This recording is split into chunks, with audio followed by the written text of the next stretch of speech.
Radhe Radhe David. Radhe Radhe Radhe. Radhe, Namaste. Namaste. How are you? How are you? Yeah, I'm good. well. Yeah, nice to see Yeah, you. yeah. Yeah, it's great to see you again. It's Yeah, been half a year, I think, since we saw each yeah. other. Today I'm in Dharamshala, my hometown, and it's around 3:30 afternoon. Well, I'm in Brisbane, Australia, and it's 4.5 hour difference from India and Australia, so it's about 8 o'clock, 8 p.m. now. So let me introduce you to my friends. Today we have my friend here, Mr. David Lazar, and he's an award-winning photographer from Australia, and he's been doing the photography for quite a few years, and his great photos are being selected for quite a few magazines on all over the world, including a National Geographic magazine also. David, you can tell about yourself a little bit.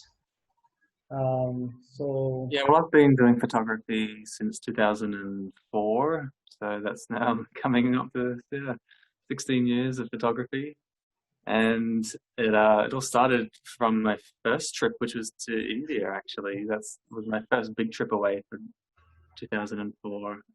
And after that, I got very inspired to get into travel photography because I saw other people's photographs from India and then from around the world, and I thought this is such a great genre of photography to photograph people from different worlds and of different ethnicities and different scenes. And for some reason, I was just really drawn to these sorts of photos, very an emotional level. Like, I just love seeing people who live their life differently to how I live in Australia. And so I got very into photography, and every year after that, I would continue traveling. you said you traveled to India when you were in your university. Actually, after university, I think I just University. finished my master's in music. So I studied music at university and Okay. writing music for film. And I Okay. think it was at the end of that because, 2004, I was just finished uni that year. So. Okay. So what do you think about your first journey when you came to India? When you think about India? How do you put into words what makes India so interesting and amazing? Yeah, it's an emotional journey for sure because you experience things on such strong levels.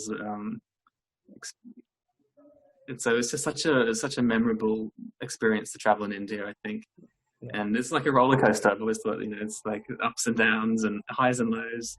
But the Yeah. highs are what you remember, and they're extreme highs, and you see so many interesting people, and the culture is just so strong in India and so unique. It's so different from every other country in the world. Yeah. Many countries have similarities, I would say, especially in the Western world and maybe Southeast Asia too. There's some similarities there, but India is just on its own level there. It's amazing. And the people are so friendly and so interested and social, I think.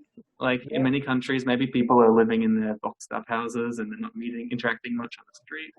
Yeah. In India, it's the opposite. Like everyone's interested to talk to you, and you just get so social and such a great community feeling there. Being around lots of people, I think that makes you feel happy to get to interact with so many wonderful people.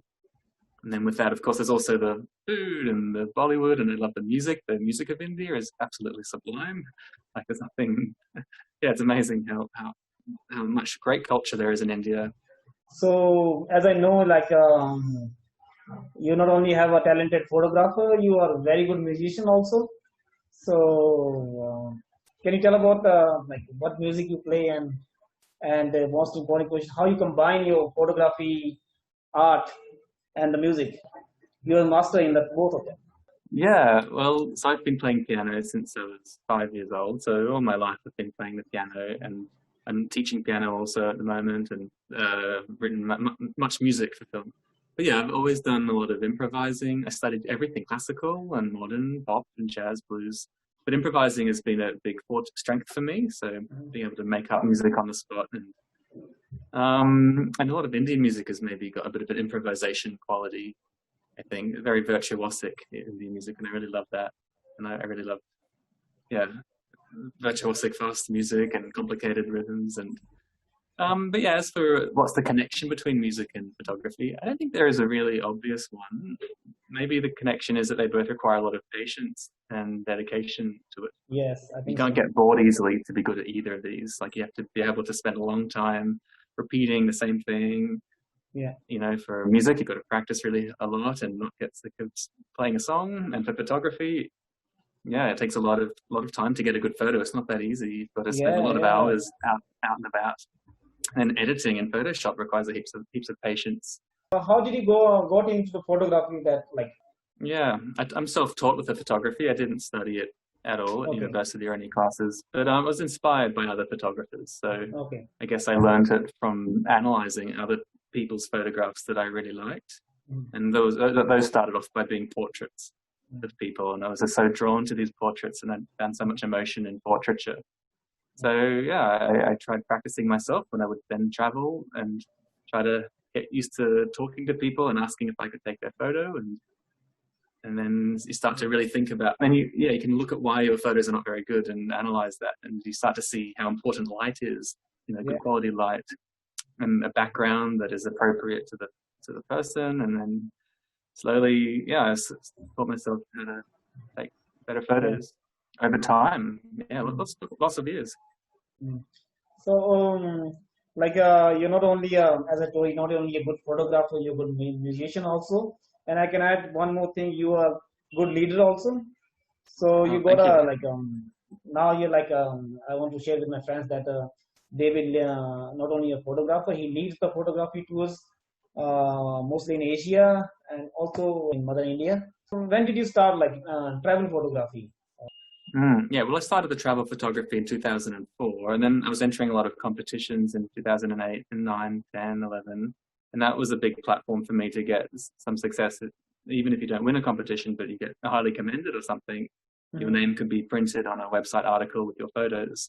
So I kind of got a lot of exposure through competitions. Mm-hmm. Then in 2013, I got an email from a company called Luminous Journeys Yes. from Bennett Stevens. Yeah, so he was just setting up a Myanmar photography tour. Luminous Journeys is a tour company in Myanmar, and they were expanding into photography tours. So he wanted me to come and join the Myanmar photographer as a Westerner and lead a tour there, because he'd seen my Myanmar photography online, and I'd been to Myanmar twice at that point. So that worked out well, and we then continued to expand to new countries outside of Myanmar. So since 2014, I've been working for Luminous Journeys as a photo tour leader, which is helping people and giving people opportunities to take great photos by creating a great itinerary, and then helping people to get good photos and showing them composition ideas and showing them Photoshop tips. And I really love doing that. It's so much fun. I really enjoy spending the whole day with people, and it's really great for me to have that energy for such an intense period of time for a few weeks, which the tours give. So we do photo tours in Bhutan and Vietnam, Bali, Myanmar, of course, India, and Japan, Southeast Asia.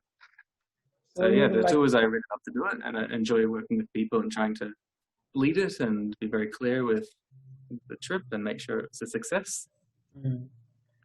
And then I love working with you, because you of course work with me on those tours when we do it with Ekno in India, and you do such a great job. And I have to say, your leadership is amazing. And I'd like to thank you, like all over, like the guests who came with you from the Luminous Journey. So, you travel, lead the photography tours, like almost many countries. But do you have any favorite place? Doesn't have to be India. You can tell anything to me. That's a hard question. Yeah, I know. I mean, when people ask what my favorite countries are to travel to, I usually say Myanmar and India. Yeah, the most joy and emotion and successful photos from these countries. Okay. And as for the photo tours, I mean, I love them all. They're all really great. The Bali tour is really great because it's so colorful there in Bali, and it's really hard to choose from all these great opportunities that we're given, and we're so lucky to do so, to get to travel. Not at the moment, of course. Are you missing not traveling, Vikas? Yeah, of course. Like Hmm. this is after I think few years being stayed for 3 months continuing in my home. So and I Long was time like, for you. yeah. So I'd stay like 1 month or maximum 2 months, and I have to go for tours. And I'm used to travel, so even my family can tell, my friends can tell, oh, I'm not feeling very good at home now. I need to go somewhere. But still, everyone in same boat now. So I miss a lot. Been not been traveling. Yeah, Yeah, yeah. I'm missing also the fun and adventure that you get from traveling and the change and yeah, always interacting with lots of people. Like you don't get that as much when you're staying in yeah, your home, yeah, which we have to do. But yeah, we'll see what happens. yeah. Do you have any idea of when you think India might be ready for travelers to come back? When it might open again for tourists? Definitely, it's not opening until 21. So 2020 will all shut down. So it's like in India they slowly started opening the state borders. So domestic tourism started in some places start moving. Like place Hmm. where I live in Dharamshala. So they opened up the borders for domestic tourism. So the few people Oh, are good. people are still scared to travel, but the brave people they're traveling. So we have a little movement after a few months. We can see some people from outside, neighboring Hmm. states or neighboring districts, not from the long, far, not South India, not Mumbai, but some people from Punjab or Chandigarh or yeah, hopefully It's it works really because if you stay positive, then there's so many companies are soon they ready to launch the vaccines. Lots of good news coming every day that vaccines are being like successful and they're coming soon in the market. And hmm. the fear is gone. There's been in the beginning people are so afraid of things, but now people are moving. They're not scared at all, like if they used to a couple of months back. Hmm. Now people are comfortable with Hmm. it. Life is getting slowly normal back to the track, and recovering rate is very good in India. So medicines are working quite good. As my last friend who are in the last meeting with a Zoom with my friend, he said like one day we suddenly wake up with the news that there's a vaccine has been launched, and within few months everything will be all right. Because human nature, this if you the medicine everything comes, they forget soon the bad time, and then life will come to the track very soon. So we'll Yeah, forget let's hope very that that's soon. as We'll soon as forget. Oh, there possible. was a COVID-19 someday. Yeah. Right. I have another question that for you. That which is your favorite subject, like portraits or landscape, or what can you enjoy most, or what you like? Ah, well, that's easy for me. It's people photography. I really love people and portraits. So it can be close-up portraits of faces that are full of Yeah, character and powerful faces. Also, people in a wide scene. But I really love it when there's people in the photograph because I think it adds extra emotion to the photo. And yeah, I'm all about my art being emotionally captivating and interesting. And if I can get an emotive reaction from the viewer, then I feel really satisfied. Of yeah, course, you can get that with landscape too, but it's I think a little bit harder to find these wonderful landscapes. yeah. I've got a few landscapes compared to my people photos. There's lots of people everywhere, and Yes, I find yes, it easier to shoot people personally. yeah. Like yeah, I can tell easily that you lots of portraits, very beautiful portraits being in your galleries, published in the galleries Mm. and magazines. So I see most of the portraits being selected. And also, I saw like you shared last time. You shared your beautiful photos in social media in Facebook. So like we got lots of likes. Even I share on my portal, and it's everybody loves that pictures. People are sharing your posts and things. You are very active also on social media. You're sharing things on Facebook. You have Instagram. So can you tell about little about your Instagram or your Facebook or your YouTube channel or anything, your website, and people can look at? Yeah, yeah. I really like Instagram at the moment, and for me, it's David Lazar Photo. That's my name for my account. Okay. Instagram, yeah. Facebook, I also like, but for photographers, Instagram, I seem to get more reaction and engagement. I think Yes. from people. Yeah. I don't know why. Maybe it's an algorithm thing, but yeah, I'm finding for photography, Instagram's the best for me to be sharing, and I try to post something every 2 days to try to stay Yes. active because it would be easy to just leave it for a little bit, but I think it's important to be constantly posting, Yeah. maybe not too much. So yeah, my balance that I've found is every 2 days a post, I have to do it. I try to force myself to do it no matter what, so it becomes a routine. And Yeah. I think that's helped me to gain followers. Yeah. And a lot of people share my photos on Instagram. Like they post a photo on their page with a credit to me, and then that brings more people to see my photos. But yeah, I've also got a bit of a YouTube channel where I'm just posting some of my travel videos, and I'm active on Facebook a little bit as well, but mostly Instagram. Yeah. So I shared your a video from last India tour, and people just love it. It's a great video. Even so, we shared on our YouTube channel called Ekno Travels. So we finger crossed. We are looking forward to travel with you again, our next holy trip in February 2021. If everything's all right, we'll run the tour, and then I hope so. Yeah. Do you have any other more post COVID-19 plans after the things settle down? Well, just to get back into travel and tours again. I mean, the big change for me, I can still teach piano during this period, and I have been. I've been teaching all my students. I just haven't been able to go away and do photo tours for Luminous Journeys and with Ekno when in India in the future. We'll see if I can or not next year. Yeah. So post-COVID-19 just means I can get back into working with my photo tours. Yeah. And for you, I'm sure it's very important to get back to your work too. So we don't want to make it very long to this meeting. So do you want to say something? Let's hope we can all travel again to India as soon as possible, because I can't wait to get back. Yeah. Let's hope it's early in 2021 we can go back to India. And I think it will be interesting if when COVID finishes and we can all travel safely, and will everyone be traveling, and it will be lots of business suddenly and really busy. I hope people would want to travel again as soon as possible when we can. Okay. It'll be great to get back out again.